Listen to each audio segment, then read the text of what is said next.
infos en direct. Cette semaine, Yvan Méville-Deschênes nous présente un superbe encyclopédie intitulée Le monde des avions. Éric Chartré nous explique les différents modes de paiement électronique. Nous allons bien sûr vous présenter nos chroniques hebdomadaires. En plus de tenir une tribune téléphonique dans cette émission d'1 heure, nous prendrons vos questions via le courrier électronique et en direct en appelant bien sûr au 670-9078. Je serai entouré de Luc Fortin et de Justin Lévesque pour l'occasion. Nous vous réservons quelques petites surprises comme la présentation de la bande-annonce du prochain film de Star Wars ou si vous préférez La Guerre des Étoiles. Il y a aussi quelques petites actualités que j'aimerais vous présenter. L'Internet sur votre téléviseur, c'est fait. Jeudi le 8 août 1996, la compagnie Philips annonçait la commercialisation pour l'automne aux États-Unis d'un appareil qui permettra de consulter Internet directement à partir d'un téléviseur. Cette technologie sera disponible au Canada dans les mois qui suivront. Aussi, Internet sera plus populaire que la télévision en l'an 2005. C'est une étude réalisée par Intel. La télévision sera plus écoutée, Internet sera plus écouté que la télévision en 2005. Nous commençons sans plus tarder en vous présentant un sujet sur l'argent électronique.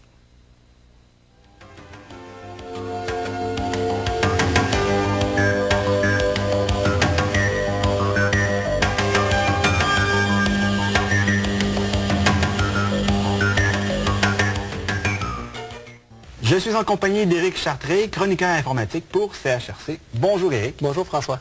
Aujourd'hui, on parle de paiement électronique. C'est une question qui nous est souvent demandée. Est-ce que c'est sécure? Bon, oui, c'est sécuritaire quand on fait attention, quand on fait les bonnes choses pour que ça soit sécuritaire. Entre autres, dans Netscape, on voit en bas qu'il y a une clé. Quand la clé, elle est brisée, ça veut dire que c'est une transmission qui n'est pas sécuritaire. Quand on a une clé qui n'est pas brisée, donc on voit ici le petit... c'est très petit, là. C'est tout petit. Donc, quand on voit vraiment que c'est pas brisé, puis on a un message d'avertissement comme de quoi que le serveur est sécuritaire, c'est une transmission qui est sécuritaire. Cette transmission-là, ça s'appelle une transmission SSL. On peut... transférer n'importe quoi sur Internet à partir d'une transmission SSL et puis c'est très sécuritaire. Il n'y a à peu près aucun moyen sur la planète de craquer ça à part peut-être d'utiliser des milliers d'ordinateurs et puis pendant des dizaines d'années pour essayer vraiment de craquer un message. Avec l'argent virtuel, c'est quoi les différents modes de paiement qui existent? Il y a 4 modes de paiement pour payer des choses sur Internet. Le premier mode de paiement, c'est celui qui est le plus tannant, c'est qu'on laisse... la compagnie nous donne certaines coordonnées. Donc, la compagnie, si on veut avoir, je ne sais pas, une certaine revue sur Internet, bien, la compagnie dit appelez à tel numéro en 800 et puis rentrez à l'aide de votre téléphone à touche votre numéro de carte de crédit. Ça, c'est le premier paiement. La deuxième méthode de paiement, c'est ce qu'on appelle les club accounts. Donc, c'est des clubs privés de gens, donc, qui, un petit peu comme un babillard électronique. Donc, on peut payer à l'aide d'Internet de façon sécuritaire, mais encore là, on ne dévoile jamais notre numéro de carte de crédit à partir d'Internet. On fait un appel téléphonique. La troisième façon, c'est ce qu'on appelle le paiement numérique. Donc, là, on rentre dans le vif du sujet. Internet, on dévoile notre numéro de carte de crédit avec une transmission qui est sécuritaire. C'est là que les gens se demandent, est-ce que mon numéro de carte de crédit, il y a quelqu'un d'autre sur Internet qui va pouvoir l'avoir? On sait que les gens sont capables de faire, les pirates sont bons, ils peuvent faire toutes sortes de prouesses. Peuvent-ils avoir notre numéro de carte de crédit? Bon, avec les anciennes versions de Netscape, oui, ils pouvaient parce qu'il y avait un petit bug, surtout dans la 2.0 bêta 1 ou 2, là, il y avait un bug qui me permettait de craquer facilement un numéro de carte de crédit, trouver facilement un numéro de carte de crédit. Maintenant, c'est pratiquement impossible. Avec les versions 3.0 et plus? 2.0, 2.02, 2.01, c'est absolument impossible. Ça prendrait des dizaines de milliers d'années avec un ordinateur normal. Le quatrième mode de paiement, c'est vraiment des sites qui se spécialisent dans l'argent virtuel. Ce qu'il faut faire, c'est envoyer notre numéro de carte de crédit, pas par Internet, mais par téléphone. Donc là, on a une communication qui est sécuritaire. On peut le donner à une téléphoniste ou on peut le taper sur notre clavier de téléphone. Et puis, eux, ils nous donnent un code d'usager. Avec ce code d'usager-là, on a vraiment de l'argent virtuel. C'est comme un compte dans n'importe quelle banque? C'est ça, c'est comme un compte. Et puis si on s'en va sur un des sites qui est très connu, First Virtual, c'est un des plus connus. Ça a été un des premiers avec l'argent virtuel. On peut aller sur des magasins qui se spécialisent vraiment, des magasins virtuels.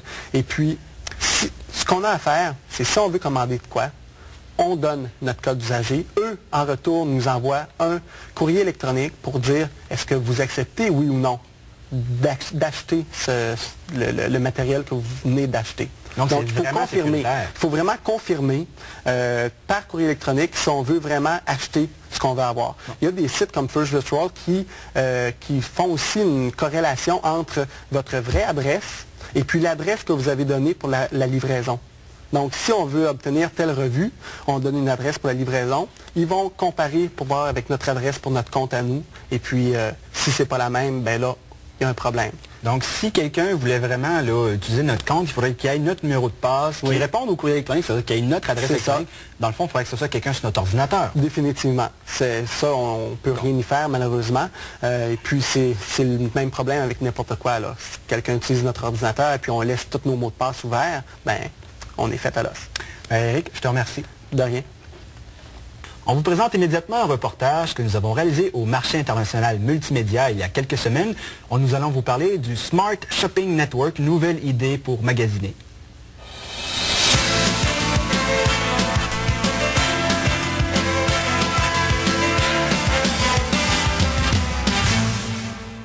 Le Smart Shopping Network, qu'est-ce que c'est? On va s'entretenir avec le directeur de la compagnie qui s'appelle M. Greg Middleman. Hello, Mr. Middleman. Hi. What is the Smart Shopping Network? The Smart Shopping Network is shopping from your computer. Anywhere you have a computer and you have a CD-ROM and a modem, you can go shopping. So basically, I have a CD-ROM I can buy from different stores. You can buy from the stores that are on the SSN network. We have gone and selected vendors. And this is like mail order? We've created a catalog for their different products, and once the catalog is captured, it's good basically for 6 months. So far, you're in Montreal, but you plan to expansion? Well, Montreal is ready, and that's our beta. We will be in Toronto, Winnipeg, and Edmonton for October. We have a franchisee that's interested in Quebec City. Basically, by the end of 1996, we will have Canada covered. Could you show us how it works? Sure. Welcome to Smart Shopping Network. It works in French or in English. And basically what it does is allows you shopping. And it's shopping from local vendors going to local consumers. So this is my Montreal stores, my Montreal vendors, and if you wanted to send your girlfriend perfume, you would go into our fragrance shop. And these are all the brands that they carry. Our order system is very, very simple. Any 5-year-old can use it. It's got a database. Once you've used it once, your name will automatically appear, your address, your telephone number. Once I have sent something to someone, their name will appear. The only thing that's left, put in your credit card, either Visa, MasterCard, or American Express. Enter your number and hit the modem. About the security, you're using a modem, you're not through internet, you just connect to your server. Where the security via this system is direct link. It's going from your computer to my computer. It's a modem. And we can use a fax, I suppose? You can print the order and use a fax, or you can get us on shopssn.com, and you can get downloaded all the information that you need. Thank you, Mr. Middleman. C'est plaisir, merci.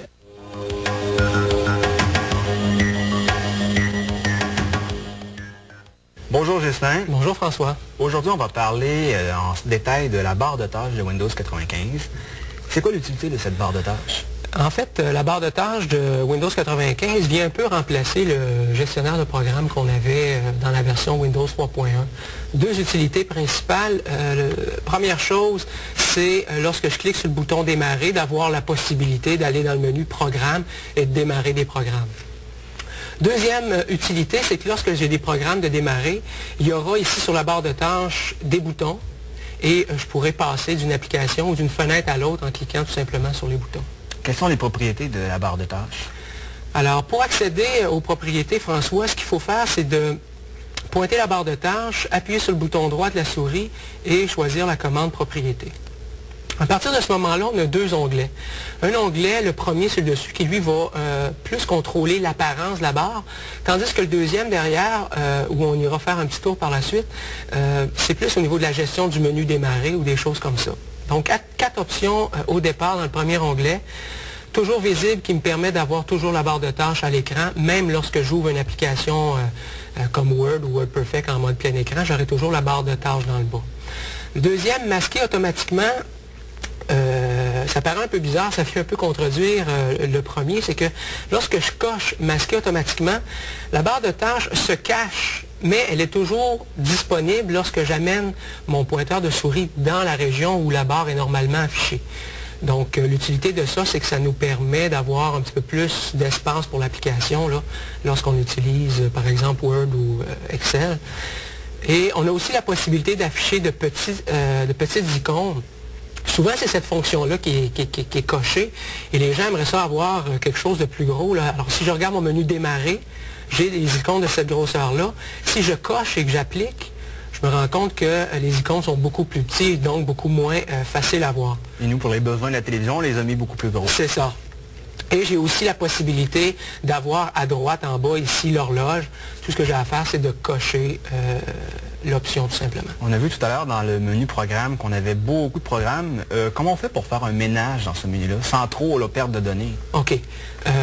La raison pour laquelle on a autant d'informations dans le menu programme, c'est qu'à chaque fois qu'on installe un logiciel Windows, le programme va toujours ajouter son chemin d'accès ou son raccourci dans le menu programme. Lorsque je veux en faire la gestion, ça se passe encore dans les propriétés et dans le deuxième onglet.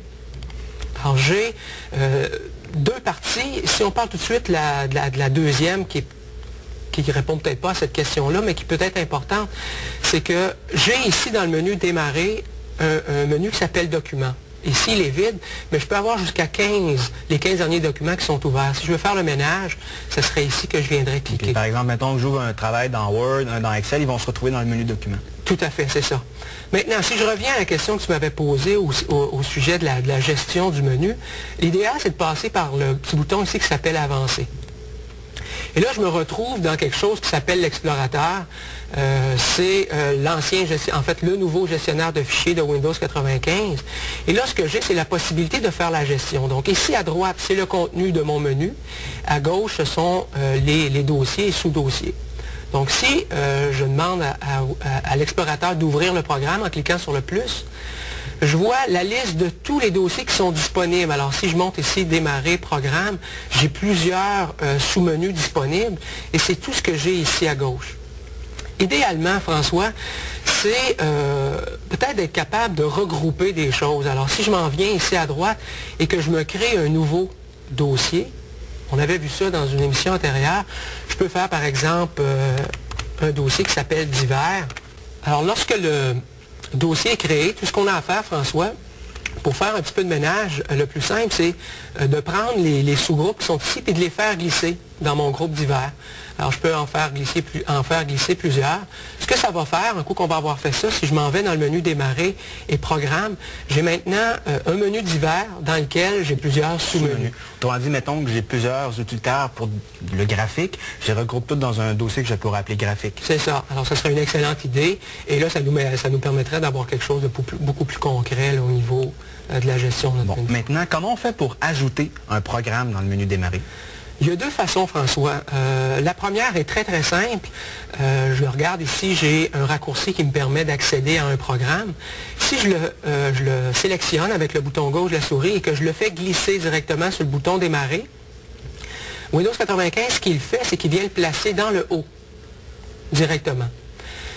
C'est sûr que cette méthode-là ne me permet pas de le placer dans un sous-dossier précis. Lorsque je veux le placer directement dans un sous-dossier, c'est toujours en passant par les propriétés. Alors, j'ai la possibilité d'ajouter un programme. Le plus simple, c'est de cliquer sur le bouton « Parcourir ». Alors, je parcours, j'en choisis un au hasard. Un coup que ça s'est fait, je clique sur « Suivant », donc je dois lui mentionner lequel.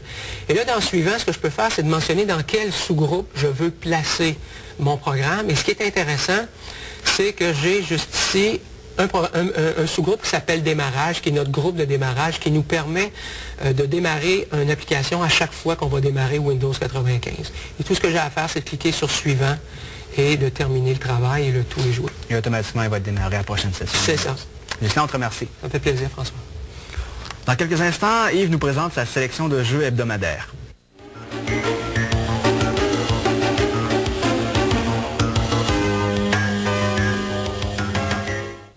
Bonjour Yves. Bonjour. Cette semaine, on a une belle brochette de jeux. On commence par des jeux d'aventure en français. C'est bien ça. On commence avec Le Secret du Templier, qui est la version française du jeu Timegate, qui n'est pas du tout sorti actuellement ici en Amérique du Nord. Donc c'est une primeur qu'on l'aille en français en premier. C'est un jeu d'aventure qui ressemble énormément à la lignée des Alone in the Dark. Donc, jeu d'aventure interactif où on a des scènes de combat mêlées à des scènes où il faut ramasser des objets qui vont être très très utiles plus loin lors de la quête. C'est d'ailleurs réalisé par la compagnie Infogrames qui avait développé les précédents. Est-ce que c'est à la hauteur de cette série? Oui, c'est à la hauteur de cette série. Petite déception graphique, on s'attendait à avoir peut-être une meilleure résolution graphique, là, du 640-480, mais c'est pas le cas. On a quelque chose d'un peu moins bon, mais ça paraît pas vraiment. Les graphismes sont très très bien réalisés. Puis il est très fluide. Est-ce que les voix sont en français aussi? Les voix sont en français, tout est en français, c'est vraiment merveilleux, c'est très fluide, c'est un vrai charme de jouer à ce jeu-là, il est vraiment bon. Quel est le but du jeu? Bon, dans le but du jeu en tant que tel, il faut délivrer Juliette, notre fiancée, qui est prisonnière de l'Inquisition. Puis il faut absolument la ramener dans notre époque en traversant la porte du temps. OK, donc ça se passe à l'époque médiévale? Oui, ben, il y a des scènes où il faut retourner se battre contre des chevaliers noirs. On parle maintenant de la traduction française du jeu Ripper. C'est ça, le jeu qui est traduit L'Éventreur. C'est un jeu, un excellent jeu qui comporte beaucoup de bons acteurs d'Hollywood, dont Christopher Walken, qui est très connu pour ses rôles dans des films un peu sombres. C'est un jeu qui est présenté sur 6 CD. Le côté français du jeu, c'est tout est sous-titré en français. Tout l'enregistrement vidéo est fait originalement en anglais. C'est un jeu où on se trouve à être un reporter à qui Jack l'Éventreur envoie les indices, puis il faut essayer de l'arrêter avant que ce soit notre tour, avant qu'il vienne nous faire notre fête. Graphiquement, c'est assez violent comme jeu. Est-ce qu'il y a une certaine réticence pour... Oui, bien, sur la boîte, du moins, là, ils émettent une réticence 15 ans et plus pour ce jeu-là. Je suis pas mal d'accord. C'est assez violent comme contenu. C'est pas suggéré pour les enfants plus jeunes. Maintenant, on parle de jeu de stratégie. Oui, on va commencer avec Mission Force Cyberstorm de la compagnie Sierra, qui est un jeu un peu basé sur les Mech Warriors, puisqu'on contrôle des mechs. Puis, par contre, le jeu n'est pas du tout un jeu dans la même lignée. C'est pas une aventure tridimensionnelle. C'est plutôt un jeu de stratégie un peu dans le même principe que les Battle Isle. C'est-à-dire, on peut déplacer nos mechs sur certaines cases, puis on a certains mouvements d'action qu'on peut faire. Puis, c'est un jeu un peu le même principe, comme je disais, des Battle Isle, mais aussi comme Command & Conquer ou Warcraft, sauf que c'est pas des jeux en temps réel. C'est chacun son tour. Chacun son tour. Et puis c'est la perspective, c'est géométrique là, avec un angle de 45 degrés. Exactement. Puis on peut faire des zoom-in, zoom-out. C'est assez limité. On peut jouer par modem ou par réseau. C'est très très bien comme jeu. Est-ce qu'on peut faire nos propres robots ou les modifier? On peut les modifier, oui, parce qu'au fur et à mesure du jeu, que tu acquiers des crédits que tu peux appliquer pour équiper ton robot de façon plus intéressante. On termine avec un jeu distribué par Microsoft. Oui, fait par la compagnie Atomic Games, mais distribué par Microsoft. Il va en avoir plusieurs, de plus en plus d'ailleurs, des jeux distribués par Microsoft.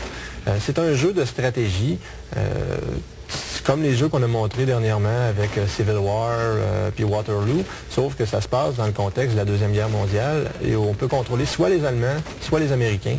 C'est un jeu qui est très très beau graphiquement, très très bien. Moi, je l'ai bien aimé. En plus, Microsoft avait sorti là, ce qu'on appelle le DirectX. C'est une technologie là, qui est faite pour développer des jeux. Ça a l'air d'être quand même une bonne interface. Oui, c'est une bonne interface. Plus ça va, plus les jeux utilisent cette interface-là. Ça donne un certain standard de programmation de jeu en Windows 95. C'est très bien. Yves, la semaine prochaine, on parle d'un jeu qui était très attendu, qui avait été reporté indéfiniment. Quel est ce jeu? Très attendu, c'est World Circuit 2, le jeu de Formule 1. Puis il est déjà arrivé en stock, mais on va vous montrer des images la semaine prochaine. Yves, on te remercie. Merci beaucoup. La semaine prochaine. On vous revient en quelques instants.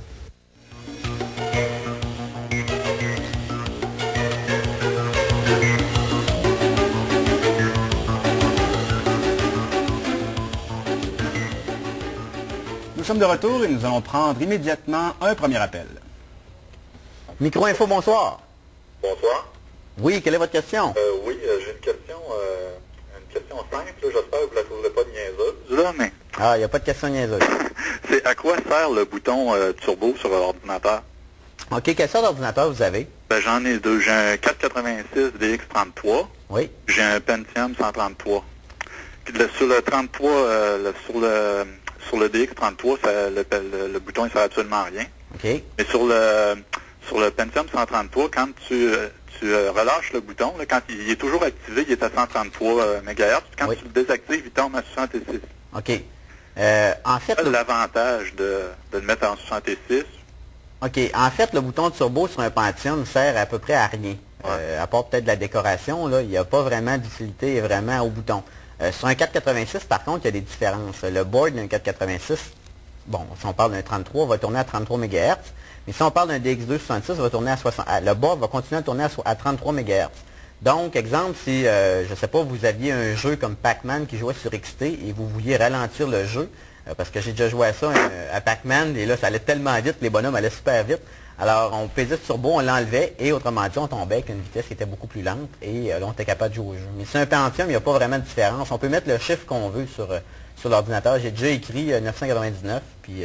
OK, le processeur, il est vraiment à 133, il descend pas, il se ralentit pas quand tu le mets à 66? Non, c'est aucune influence là-dessus. Luc, est-ce que c'est à cause du fait qu'ils utilisent encore les mêmes boîtiers puis ils n'ont pas pensé changer immédiatement cette option-là? Ben oui puis non. C'est sûr que depuis que les processeurs vont à 100 MHz, le chiffre, le troisième chiffre qui a été rajouté au boîtier. Mais l'option ne sert vraiment à rien. C'est peut-être si on aurait une autre sorte d'ordinateur. Dans le fond, c'est comme les voitures, ça vend mieux turbo, même si ça ne sert à rien. C'est ça. D'accord, merci. Voilà. Alors maintenant, on va prendre une question qui nous a été posée via le courrier électronique par Daniel Goupil. Alors, M. Goupil nous demandait c'était quoi la différence entre le chipset Triton 1 et le chipset Triton 2. Il disait qu'il y avait une différence d'environ 75 $ quand on allait magasiner. Alors, c'était la question, quelle est la différence entre le chipset Triton 1 et 2? Ça, je vais répondre à cette question-là. Une architecture de carte mère ou d'ordinateur, présentement, c'est l'architecture qu'on appelle Triton de Intel. En passant, ce n'est pas des clones, là, on parle de Intel ici. Et Intel vient de développer une nouvelle architecture qu'on appelle dans le jargon Triton 2, mais techniquement, c'est le 430HX. Sur la page web d'Intel, il y a énormément d'informations que vous pouvez trouver. On va d'ailleurs le montrer dans quelques instants. Qu'est-ce que ça change? Parce qu'à la rentrée, quand vous allez vouloir magasiner un ordinateur, les gens vont souvent, les vendeurs vont vous dire, prenez un Triton 2, c'est juste 75 $ de plus et ça vaut la peine. Est-ce que ça vaut vraiment la peine? Oui, parce que la nouvelle architecture a été vraiment redessinée pour faciliter les transferts entre les différentes composantes d'un ordinateur, c'est-à-dire le bus, les cartes PCI, etc. De plus, maintenant, ça incorpore de nouveaux périphériques, comme ça va pouvoir incorporer la téléphonie. Intel s'est d'ailleurs lancé dans ce marché, ce qui va sûrement déplaire aux grosses compagnies de téléphone. Aussi, on peut ajouter maintenant des caméras digitales, toutes sortes de périphériques plug and play, entre guillemets. Et ça accélère énormément là, les informations entre le processeur et l'architecture du réseau. Donc, pour 75 $, ça vaut la peine. On va prendre maintenant un deuxième appel. Micro-info, bonsoir. Oui, bonsoir. J'ai ma question, en fait, a deux parties. Moi, j'ai un Pentium 75 avec ce qu'appelle Pipeline Burst, puis mémoire RAM EDO. Oui. Quel est l'avantage majeur de ça par rapport à ce qu'appelle la RAM ordinaire, ça? OK. Ça vient justement de parler avec ce que François vient de parler, là, le chipset Triton. C'est toutes des choses qui marchent ensemble pour accélérer dans un gros traitement d'information l'ordinateur. Si jamais, quelle est la différence physique entre la mémoire normale et la mémoire EDO? Premièrement, la mémoire EDO tourne à 60 nanosecondes par rapport à la mémoire ordinaire qui est à 70 nanosecondes. C'est pas une grosse différence, mais dans un travail intense, si vous faites du 3D Studio, du Lightwave, du Softimage, vous allez voir une différence minime, mais il y a une différence. Par contre, avec ce que François vient de vous parler, le chipset, c'est des choses qui vont en tout avec votre Pipeline Burst, qui est une cache accélérée, votre mémoire EDO et votre chipset. Vous allez autrement dit avoir une performance plus grosse. Généralement, par contre, la mémoire EDO, dans le temps, l'année passée, la mémoire EDO se vendait seulement avec les gros systèmes, le Pentium 90, 100, c'était rare qu'il y avait du 75. Par contre, ça ne veut pas dire que c'est pas bon, c'est quand même bon. Puis maintenant, on peut parler de Pentium, ça fait presque 2 ans, c'est sur le marché, 1 an et demi environ. C'est familier, oui, ça fait plus longtemps que ça que ça existe, mais que c'est abordable. Là. Parce que le Pentium, l'évolution du Pentium s'est faite point de vue vitesse. Là, on est rendu avec des Pentium. Déjà, le 75 et le 100 MHz sont déjà discontinués. Alors, si vous envoyez dans les magasins, c'est les derniers modèles qui restent sur le marché. On est déjà avec les modèles de 120 de base. Et Intel a travaillé surtout depuis quelques mois pour améliorer l'architecture, l'ensemble de la carte mère avec les intégrations avec le processeur. Donc, c'est ça. Là. Maintenant, je vous avais parlé au début de l'émission qu'on allait parler de Star Wars ou de la guerre des étoiles. Je tiens à vous montrer la bande-annonce que j'ai téléchargée tout à l'heure, qui est d'environ 6,6 MB, donc pas tout le monde va pouvoir la télécharger.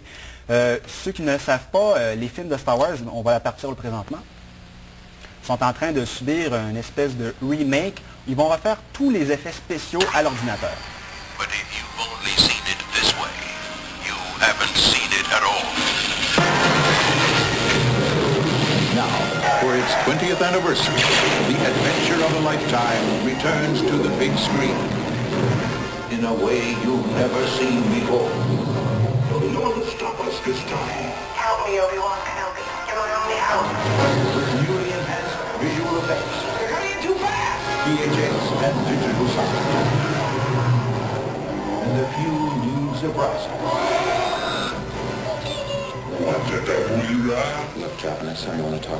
On a vu présentement, là, on voit Jabba the Hutt, le personnage du film, qui a été entièrement redessiné. Il n'est pas du tout pareil dans le film, si vous pouvez remarquer. Et puis, les combats dans l'espace, entre les vaisseaux, là, ça, c'est vraiment nouveau. La trilogie va ressortir complètement le premier épisode, l'épisode 4, A New Hope, en février, c'est-à-dire le 14 ou le 17 février, je ne m'en rappelle plus, c'est le 14. Ensuite, dans les semaines qui vont suivre, on va avoir Empire Strikes Back et ensuite Return of the Jedi. Vraiment, le 97, ça va être l'année Star Wars. En plus, il va y avoir de nombreux jeux qui vont sortir, dont Shadow of the Empire sur Nintendo 64 que tout le monde attend. Alors, comme vous pouvez voir, ça va être vraiment impressionnant. George Lucas a mis le paquet avec Industrial Light and Magic pour refaire les effets spéciaux. Je voudrais qu'on montre maintenant des images des prochains jeux de Star Wars. On a Shadow of the Empire, comme je disais, qui est vraiment... on a X-Wing versus TIE Fighter aussi, qui va sortir en premier d'ici Noël, qui est un jeu entre... on va pouvoir jouer en réseau entre nous, piloter des X-Wing versus des TIE Fighter via Internet, c'est multijoueur. Sur Windows 95. On a aussi Dark Force 2, la suite du premier épisode, Jedi Knight, qui va sortir au début de 97. Ça va être vraiment en super VGA. Peut-être Quake va se faire dépasser à ce moment-là. Et comme je vous disais, il y a Shadow of the Empire, qui est un jeu qui va sortir sur Super Nintendo, la plateforme Nintendo 64 plutôt, qui devrait être attendu dans les prochaines semaines. Ça va être un jeu de combat. On va maintenant prendre un message via le courrier électronique de Pascal Filion. Alors, M. Filion nous demandait quel est le meilleur antivirus qu'on peut posséder pour Windows 3.1. Il utilisait Thunderbite, il voulait savoir finalement qu'est-ce qu'il y avait de meilleur comme antivirus. Il parlait surtout de McAfee. On en avait parlé, Luc, il y a 2 semaines, on avait parlé de Norton. Toi, tu aimais bien Norton pour Windows 95. J'aime bien les produits Norton, là, les excellents produits. Mais Norton, bon, c'est pas gratuit. On peut se procurer des produits gratuits sur Internet. Oui, avec McAfee, on peut aller chercher McAfee gratuitement sur Internet, qui est un programme de détection qui va nous permettre de détecter les virus. Ça ne cleanera pas, ça ne nettoiera pas le système, mais par contre, ça nous permet de dire, bon, mais est-ce qu'il faut que j'aille au magasin en acheter un? McAfee se vend aussi en magasin, dans les alentours de 60 $. On est capable d'avoir le programme quand même assez Et là, on complet. est présentement sur le site de McAfee, là, on le voit à l'écran, McAfee.com. On peut télécharger le programme, là, tout simplement, je pense que c'est en bas à gauche, Download Virus McAfee. Et c'est vraiment là, très efficace comme programme, Luc? Ben, généralement, là, avec Windows 3.1, c'est quand même des choses simples. Là. Oui, il n'y a pas de problème. C'est un excellent programme pour détecter, faire la détection. C'est vraiment là, ce qu'il y a probablement de supérieur. Là. Parce que ce qui est le fun avec ça, c'est qu'il est toujours à date. Sur Internet, on va toujours avoir la dernière mise à jour des virus connus. Donc, on sait qu'il en sort 3 par jour des virus. Mais vraiment, donc, les virus, quand même, c'est quand même un mythe. Là. Si on va sur la part des sites publics sur Internet, on ne trouvera pas de virus. C'est souvent quand on télécharge des fichiers et des fois quand on utilise certaines applications Java, mais Netscape a corrigé ce problème-là. On va maintenant prendre un autre appel téléphonique. Micro-info, bonsoir. Oui, bonsoir. Bonsoir. Je vous félicite de votre émission. Merci. Moi, c'est surtout sur Windows 95. Moi, j'ai un Pentium 90, 16 MB. Puis sur le bureau, lorsque tout est affiché de Windows, tous les fichiers, tous les petits dossiers, les couleurs, la couleur jaune, surtout des petits dossiers qu'on voit sur Windows. Le jaune est tout taché brun. Vous savez, les couleurs n'est pas... Pas uniforme? Hein? La couleur n'est pas uniforme? N'est pas uniforme. OK, quand vous allez, mettons, dans votre disque dur sur le C2 points, vous avez un paquet de dossiers et au lieu d'être, mettons, genre juste jaune, il y a des couleurs bizarres. Oui, c'est ça. C'est pas tout jaune. C'est jaune pâle. Vous savez, on voit presque à travers le jaune. Là. OK.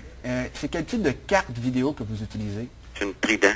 Une Trident, ça doit être un meg? Un meg, oui. Vous avez parlé de Windows 95. Est-ce que vous avez Microsoft Plus? Microsoft Plus, oui, je pense, oui. Est-ce que vous avez mis vos icônes en 65 000 couleurs? Oui, ils sont à 65 000. Moi, personnellement, ça me fait la même affaire sur mon ordinateur. Les icônes en 65 000 couleurs, là, ça sort vraiment lettre. C'est vraiment pas joli à voir. Moi, j'ai les laisse en 256 couleurs qui va vous donner vraiment de quoi de supérieur. Là. Mais je crois que enlever vos icônes 65 000 couleurs, et ça devrait probablement... C'est pas un problème, je sais pas c'est quoi, c'est un problème de carte ou un problème d'affichage ou si les icônes ont été mal dessinées par Microsoft. Mais personnellement, avec Plus, ça m'est déjà arrivé, là, cette chose-là. OK, parce que moi, avant, quand je l'ai eu, mon ordinateur, ça fait environ 6 mois, je l'ai eu au mois de décembre, puis c'était pas comme ça. C'était jaune... Mais est-ce que vous avez installé Microsoft Plus après? Après l'avoir acheté? Oui, oui, oui. OK, donc c'est probablement au moment où vous avez peut-être depuis Microsoft Plus ou de la journée que vous avez décidé de mettre vos icônes en 65 000 couleurs que ça a peut-être commencé. Parce qu'on dirait que les icônes ont changé de forme.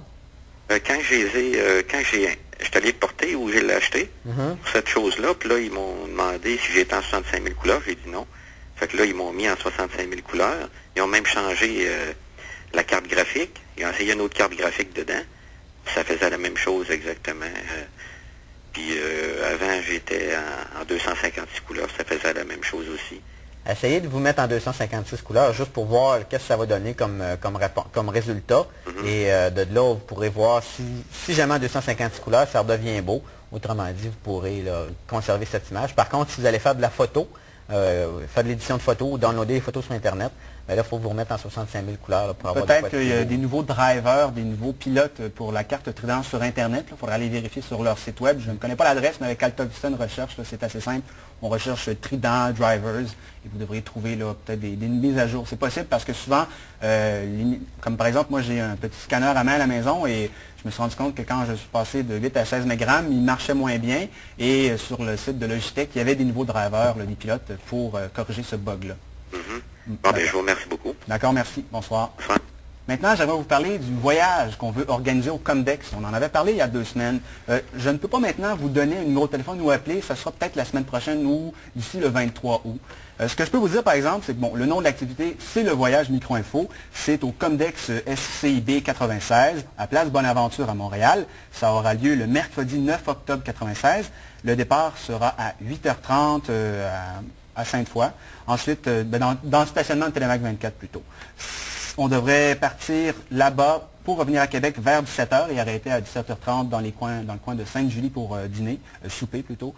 Et le souper est à vos frais, vous devez payer votre souper. Et on doit prévoir revenir à Québec vers 20h45, 21h15.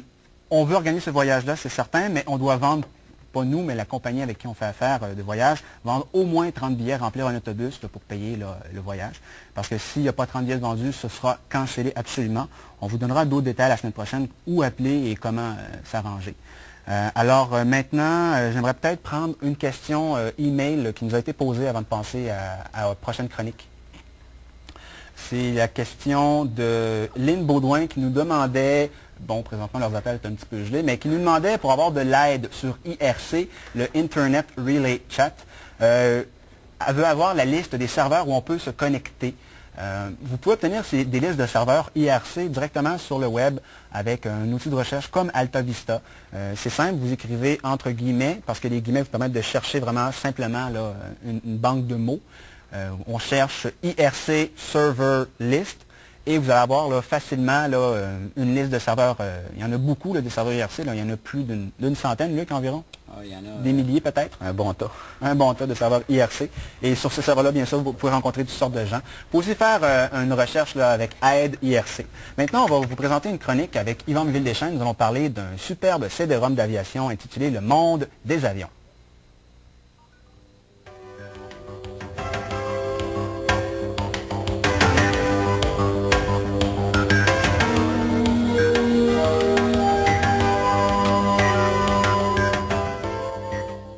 Je suis en compagnie d'Yvan Vildechêne qui ne va pas nous parler de catastrophe aérienne, mais bien d'un superbe CD-ROM intitulé Le monde de l'aviation. Bonjour Yvan. Bonsoir François.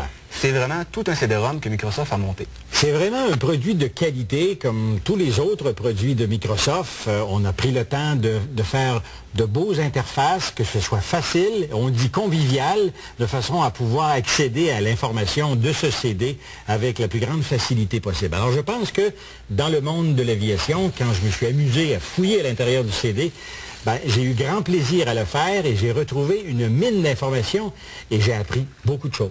Peux-tu nous présenter le menu principal? Alors voilà, soit qu'on insère le CD dans le lecteur et l'interface démarre d'elle-même, ou on peut installer une petite icône, si on veut, sur notre bureau de travail pour le faire.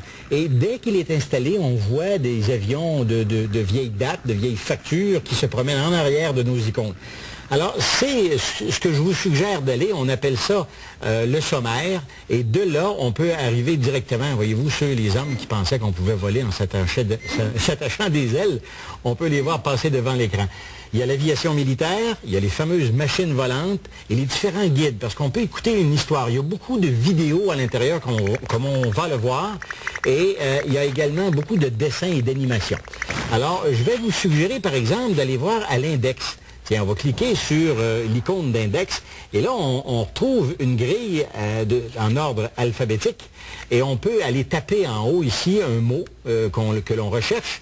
Et là, à ce moment-là, on va accéder directement à cet endroit-là. C'est vraiment une interface simplifiée et visuelle. Oui, et c'est très convivial et bien fait. Quand vous voyez, comme par exemple, la caméra monte juste au-dessus du doigt ici, une petite bande de film.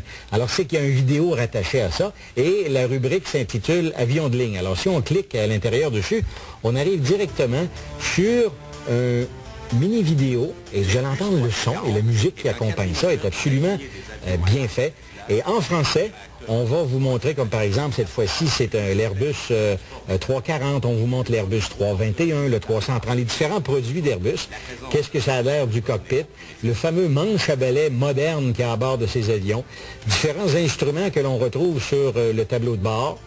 Les attitudes différentes de l'avion, les tests en vol qu'on a fait, l'intérieur, l'activité à l'intérieur. Alors, ici, si ça vous tente de quitter ça, vous pouvez directement aller cliquer sur une autre rubrique à l'intérieur et là, on retrouve des avions qu'on voit régulièrement dans le ciel de Québec. Par exemple, on a le Dash 8 qu'opère la compagnie Air Alliance. On apprend plein de choses sur le Dash 8. Et le nouveau d'Air Alliance, celui qui s'appelle le Beech 1900. Alors, on le voit ici.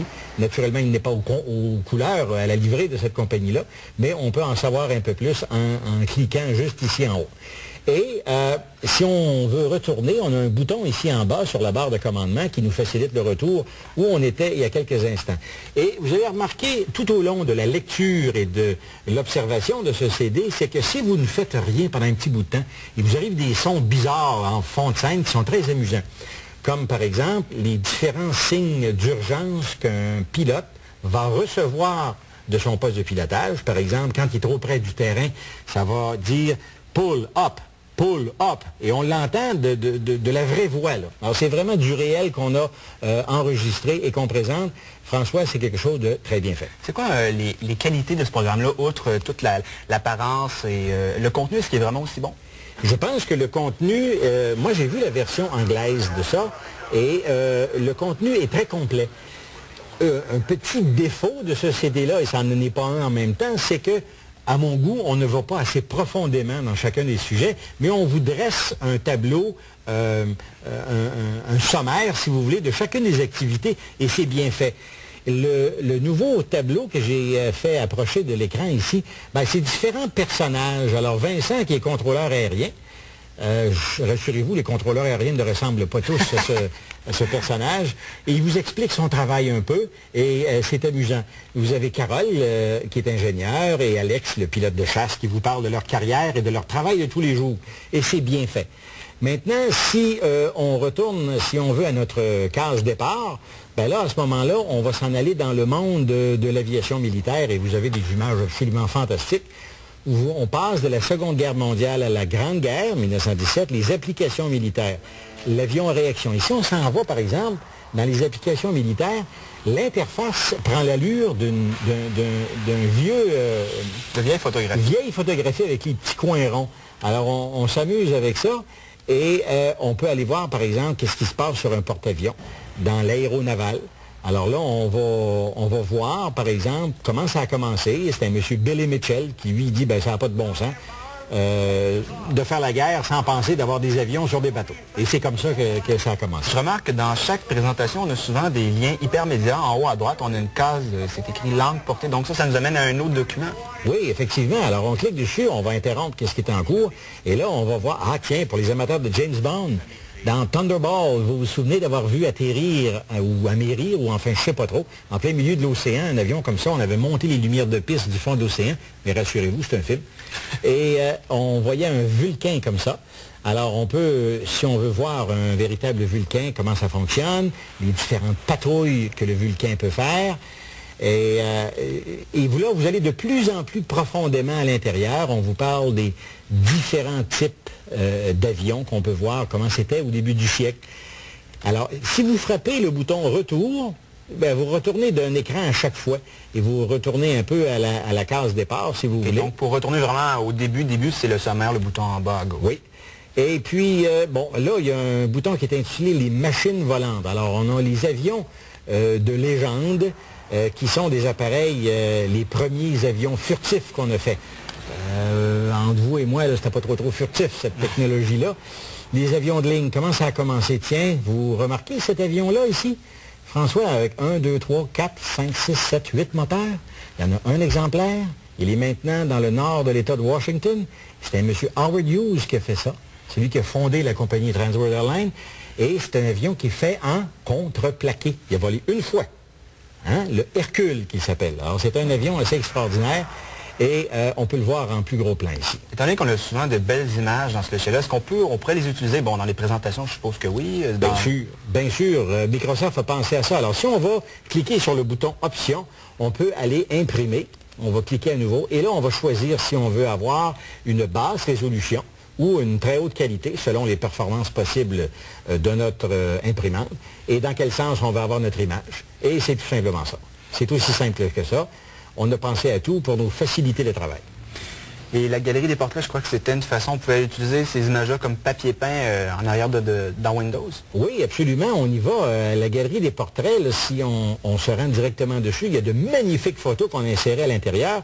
On peut les transférer dans le presse-papier, s'en servir comme papier peint, regarder la liste des portraits, et on peut, avec les flèches ici à droite, on peut les faire circuler. Vous voyez, les Blue Angels.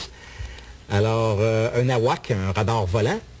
Et après ça, ben, vous avez des biplans, le B-2, le nouvel avion furtif, un petit peu plus récent que le F-117, mais beaucoup plus gros. Alors, c'est tout ça et plus que vous offre ce CD. En résumé, c'est un logiciel, si on veut, d'aviation qui on pourrait dire, approuvé par Yvan Ville-Deschênes. Sincèrement, je suis très difficile dans ce monde-là, François, et j'ai regardé ça, et je pense qu'il faut absolument avoir ce CD dans notre discothèque, chez nous, de façon à pouvoir y référer lorsque des activités spéciales se présentent, un festival aérien, on va en savoir un peu plus, ou on prend une gageure avec quelqu'un et on veut gagner, alors on va garder la réponse avant de poser la question. C'est magnifique, c'est bien fait, ce sont de belles couleurs, c'est un produit de qualité. Monsieur Deschênes, je vous remercie. Au revoir.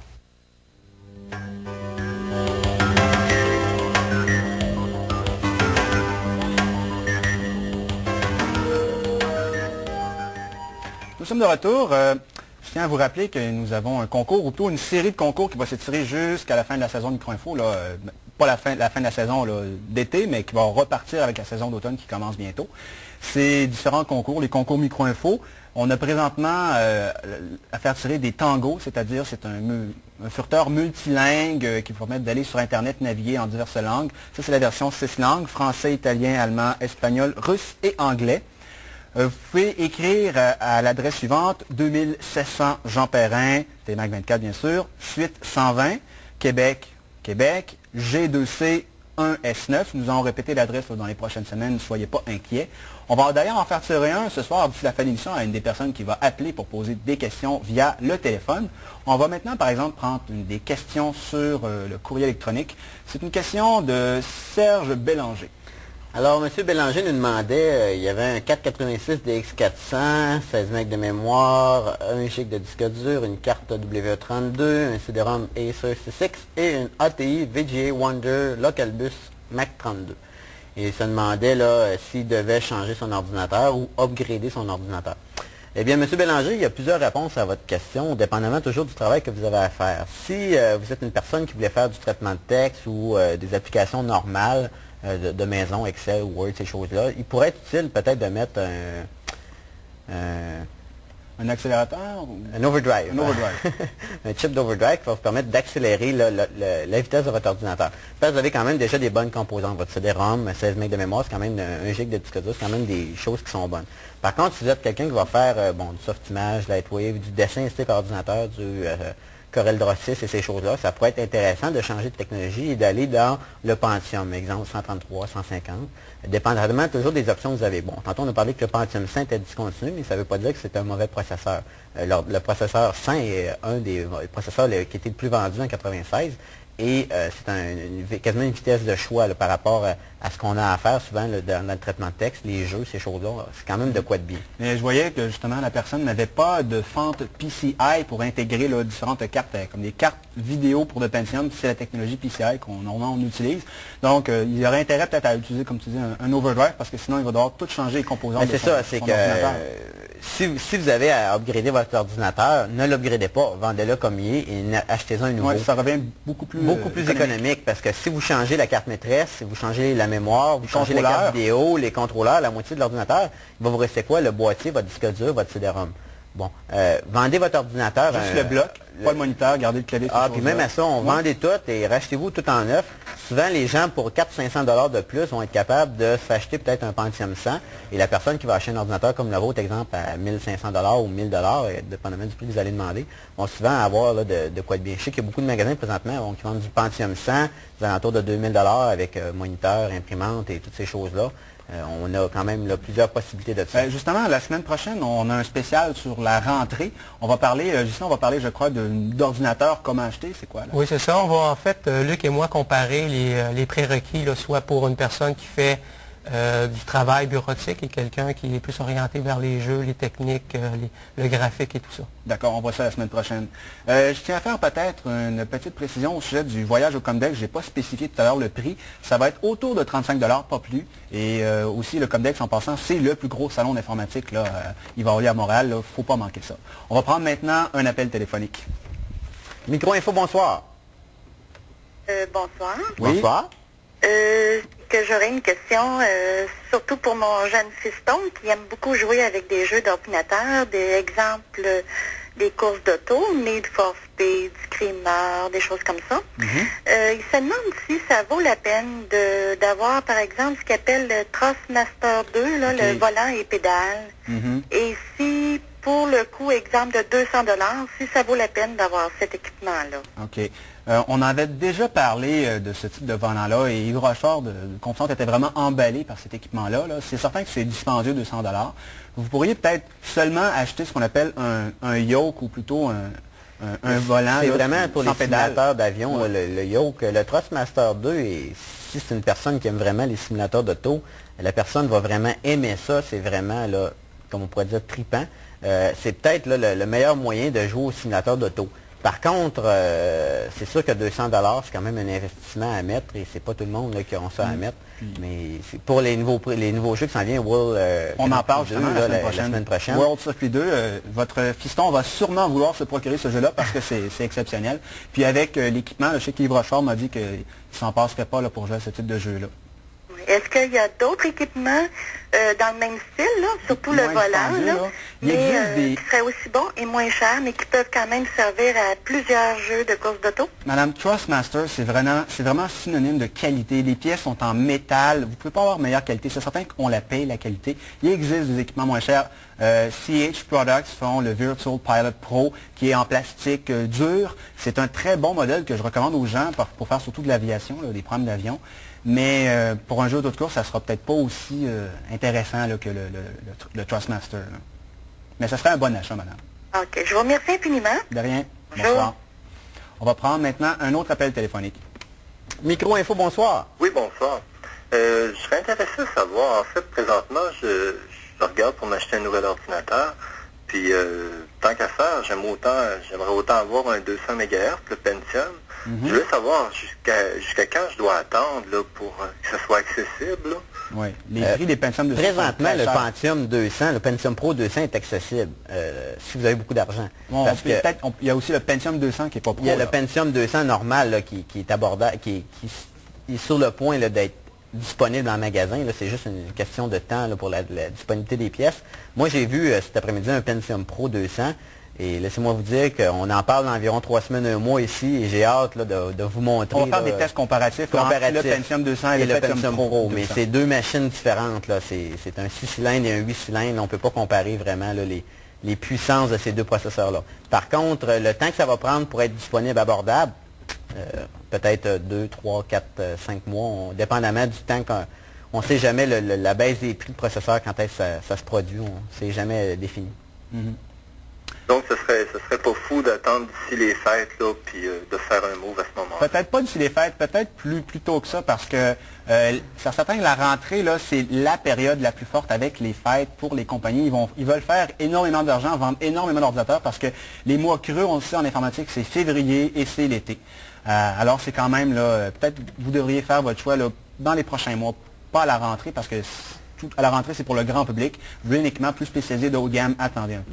Mais c'est toujours la même question, c'est pourquoi vous voulez acheter un ordinateur si puissant? Si c'est pour faire du traitement de texte, vous pouvez attendre 6 mois, mais dans 6 mois, il va sortir sûrement un Pentium 200, 300, 400, on ne sait pourquoi. Là. Alors, si par contre vous avez des applications de travail énormes à faire, bien, dans ce cas-là, assez rapidement, ça pourrait être utile là, de travailler avec une machine comme ça. D'accord. Merci. Merci. Bonsoir. On va passer immédiatement à un autre appel, oui. Micro-info, bonsoir. Oui, bonsoir. Oui, quelle est votre question? Bon, c'est pour une information. J'ai un Pentium 133, comme vous parliez tantôt, avec 16 MB de mémoire RAM EDO. J'ai pas mal des bons composants, je dirais, mais je me suis acheté des jeux récemment de, NBA Live 96, des jeux qui demandent beaucoup de mémoire, ou beaucoup. Bon, puis ma carte vidéo, je sais qu'elle n'est pas très bonne qualité. C'est une Cirrus Logic 5430. Effectivement. Hein. Vous venez de mettre le point, le doigt sur le bobo, là. Il y a trois... Pour les jeux, il y a 3 composantes très importantes. Il y a premièrement le processeur, la mémoire, mais le composant le plus important, c'est la carte vidéo. Bon. J'ai un Pentium 90 avec 32 MB de mémoire et j'ai une excellente carte vidéo et il n'y a aucun jeu là, qui me pose des problèmes. François peut peut-être nous parler plus. Ben oui, parce que la Matrox, Matrox font des cartes vidéo et on est allé à Montréal il y a quelques semaines réaliser un reportage. Ils vont sortir une nouvelle carte pour les jeux accélératrices qui s'appelle la Matrox Mystique. Vous allez trouver de l'information sur leur site web. Elle sort le 17 août et nous on va présenter le reportage dans la semaine du 23 août. C'est vraiment une carte incroyable. J'étais vraiment jeté à terre et ça va coûter, je pense, moins de 300 $ pour j'ai vu sur leur site web aussi sur la Mystique. Et donc je pourrais l'attendre des... si vous voulez vous acheter une carte vidéo pour le jeu, achetez rien d'autre. On va même organiser un concours. On va avoir une Matrox Mystique à faire tirer bientôt. Alors, justement, est-ce que vous aimeriez gagner un Tango? On va y aller, là. Juste pour les techniques, là, pouvez-vous nous donner juste vos 2 derniers numéros de téléphone de votre... 2 derniers numéros pour qu'on ne soit pas mêlé là, tout à l'heure quand on va savoir qui a gagné? C'est 2-9. 2-9, parfait. Non, c'est 4-5, excuse. Les 2 derniers, oui. 4-5, ouais. D'accord, parfait. Alors, merci. Vous venez vous mériter Tango, un navigateur multilingue. On en a d'autres à faire tirer, alors vous participerez au concours Micro-Info. Ça, c'était le premier qu'on fait tirer là, en ondes, mais on va en faire tirer d'autres via le courrier. Merci. Merci. Bonsoir. Il y a un autre téléphone, on va le prendre maintenant. Micro-Info, bonsoir. Oui, bonsoir. C'est pour savoir, pour formater le disque dur à partir de Windows 95, est-ce qu'on doit désinstaller, le faire à partir de Windows 3.1 ou est-ce qu'il y a une manière plus facile de le faire? Ghislain, vous avez 2 disques durs, Ghislain? Est-ce que j'ai bien compris de formater le disque rigide? Oui. C'est ça? Ça veut faire un nettoyage, tout simplement. Un nettoyage. Okay. Le ménage du printemps. C'est certain que pour un formatage, c'est impossible de formater votre disque qui est l'hôte en fait de Windows. Windows ne vous laissera pas formater le disque sur lequel il est installé. Ça, c'est impossible. Si vous voulez vraiment faire un grand ménage, c'est-à-dire formater le disque C, par exemple, enlever tout ça, réinstaller tous les logiciels que vous aviez, vous allez devoir le faire à partir d'une disquette de démarrage, comme on avait expliqué dans une chronique antérieure.